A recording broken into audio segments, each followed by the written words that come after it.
G'day, it's Tony Park from Tasmania, Australia again. And in this session, we're going to look at how you can understand your particular business drives. Because your business drives aren't going to be the same as my business drives. And just as an example, some of the tribes relate back to the businesses which I have over time. One was construction. So we were builders, we were building houses on blocks of land, but also these houses in a production line. And you think, oh, well, what business tribes are you talking about? You know, you've got consumers, and that's true. We had the people that we actually sold to.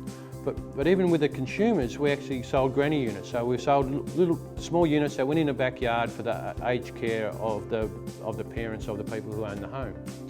So in some ways we weren't selling to the actual users, which were the grannies, or the grandpas for some. It was the children of the parents, because this was a solution for them, so they could look after their parents in an easier manner than having the worry about their parent in a different home by themselves. So it was a solution for their children as well as for the parents, but it was the children who made that decision to be able to look after their parents. So it's the children and the parents were the actual tribes. But also it was the children, once we had somebody that we could look after, we had a really good reputation of having a product and a service for this need, for that looking after parents. Those types of people, because they're in that age bracket, you know, around that 60 age mark, we're looking after their parents in their 70s and the 80s. They're the ones that talk about solutions because they've got their same problems. So it's them talking together that we were the only solution at the time, so we could look after that solution for that aged care. So consumers were really important. Also in construction we had all the trades. So we had electricians, we had plasterers, we had plumbers, we had chippies, people who actually framed up things, we had roofers, we had all these tradespeople were actually part of that tribe as well. And managing that process was really important. And if it wasn't managed right, then it could fail. One time we actually built a house out in the bush, out in the country. And it took us such a long time for the planning and the paperwork to go through for the local council. And it was important for these people that they wanted this house built ready for Christmas. They had family and friends coming from different parts of the world because they were starting a new business, and this was a house near the business, so it was important for them to build the house. Normally a house built on a block of land, which this was, takes about 12 weeks to build.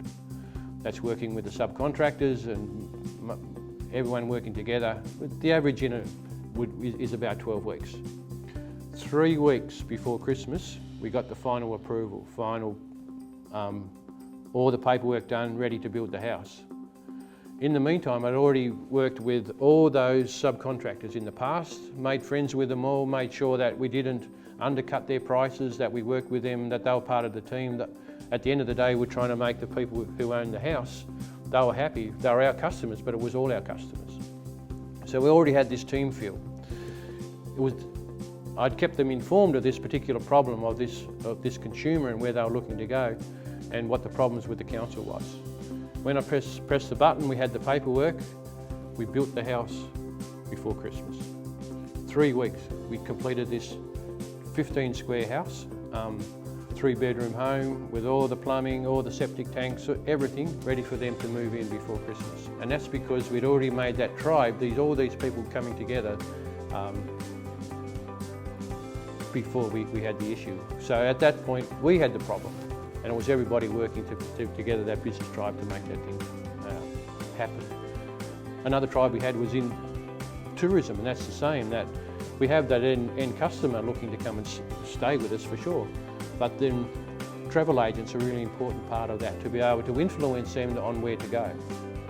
Other people in the area have other activities, and that's why they come, because we're a motel, so we're just a bed, but you know, they come for the World Heritage area, or for food, or for wine, or for chocolate, or for whiskey, a whole range of activities within the area make up that experience that they're looking to come. So that's the business tribe, that's our particular tribe in our area. So it's working with them, we can now sell an experience that includes all of those things, that makes it much more exciting for the consumer to come and stay with us. Influenced by that travel agent, influenced by people that have already been and had such a great time that they tell their friends this is a place to come.